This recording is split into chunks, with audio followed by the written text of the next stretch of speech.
আসসালামু আলাইকুম দর্শক, দেশ ও দেশের বাইরে থেকে যারা এই মুহূর্তে ভিডিও ওপেন করেছেন সবাইকে অসংখ্য অসংখ্য ধন্যবাদ। দর্শক, প্রথমেই আপনারা শিরোনাম দেখেছেন। শিরোনামের কিছু অংশ তুলে ধরা হলো আপনাদের সামনে, যেখানে পারভেজ হত্যার মূল সূত্র যেখান থেকে সিসিটিভি ফুটেজে আপনারা ইতিমধ্যে দেখতে পেয়েছেন, বিস্তারিত ভিডিওর মাঝাংশে। এদিকে বর্তমানে বাংলাদেশের সুনামগঞ্জে সেনাবাহিনীর সাথে মেডিকেল কলেজের ছাত্রছাত্রীদের ধাক্কাধাক্কি এক পর্যায়ে বড় ধরনের আকার ধারণ করে।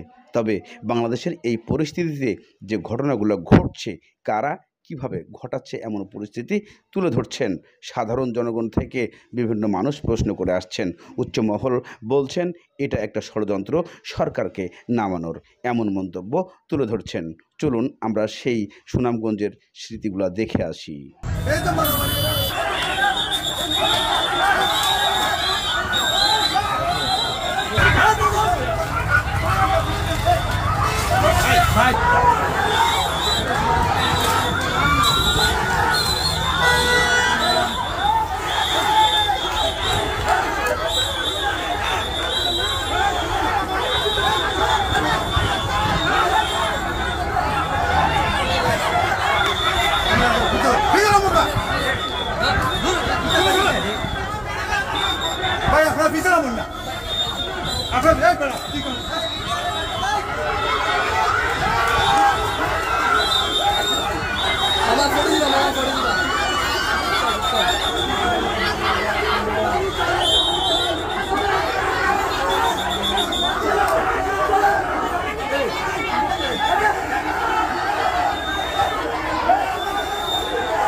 যথেষ্ট পরিস্থিতি তৈরি হয়েছে একটা ছেলেকে গ্রেফতার করার মতো। সে তো রাষ্ট্র বিরোধী কাজ করছে, আমি বলবো রাষ্ট্রের যত রকম কার্যক্রম সে বন্ধ করে দিচ্ছে।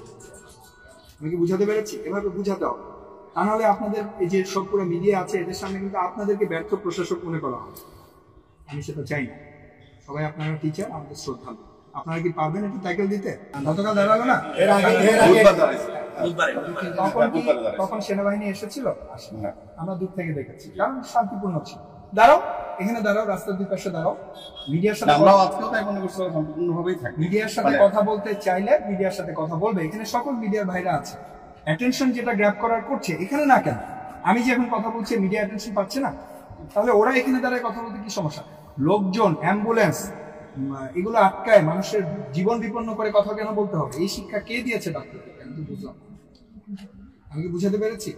আপনারা প্লিজ ওদের সাথে কথা বলেন। সেটা আমরা এগ্রিও করতেছি না যে তারা রাস্তা বন্ধ করবে, এটা করা যায়। তাদের একটু দাবি নিয়ে শান্তিপূর্ণভাবে দাঁড়াইছিল, আমরা ওইটুকুই জানতাম। আমি চাই এরপর থেকে যদি ওরা এরকম রাস্তার সামনে আসতে চায়, আপনারা আপনাদের প্রোটোকল অনুযায়ী যাদের বনে তারা ওদের সামনে থাকবে। আমি দেখতে চাই তারা তাদের প্রফেসরদেরকে ক্রস করে রাস্তার উপর যাচ্ছে। এই আমার মনে হয় না এই ধরনের উদ্ধত্ত, এই ধরনের বেয়াদবি করার মতো ছেলে আমাদের মেডিকেল কলেজের ছেলে। আচ্ছা, ইনশাআল্লাহ আমরা এই যে ক্রাইসিসটা হচ্ছিল, আমরা কিন্তু আপনার সাথে আসব। আপনাদের না, রাস্তার উপরে আপনারা এখানে দাঁড়াবেন, আপনারা ওদেরকে ঠান্ডা রাখবেন, ওদের কথা বলার ব্যবস্থা করবেন। রাস্তার উপরে হবে হঠাৎ করে তো বিশৃঙ্খলা তৈরি হঠাৎ করে বিশৃঙ্খলা হয়নি। এটা গতকাল রাত থেকে এরকম একটা প্ল্যানিং চলছে যে এইখানে রাস্তা তারা আগে ইনস্ট্যান্ট হয়ে গেছে, এরকম কিছু না। এটা আপনাদেরও ব্যর্থতা, যে এসব যে কানাঘুষা চলছে এটা আপনারা জানতে পারেন। যাই হোক, মেইন কথা হচ্ছে এত কথা বলে তো হবে না। আপনারা এরপর থেকে ওরা যখন গেট থেকে বের হয়ে দাবি দেওয়া করবে, আমি দেখতে চাই আপনাদের সিনিয়র লেভেলের যারা আছেন তারা ওদের সাথে আছেন, ঠিক আছে? আপনি তার দাবি মানেন বা না মানেন, তারা যেন রাস্তায় না যায়। তাদেরকে যদি রাস্তায় যেতে হয় তাহলে আমি মনে করবো যে প্রফেসর, সিনিয়র প্রফেসর যারা আছে তাদেরকে ক্রস করে, তাদেরকে অমান্য করে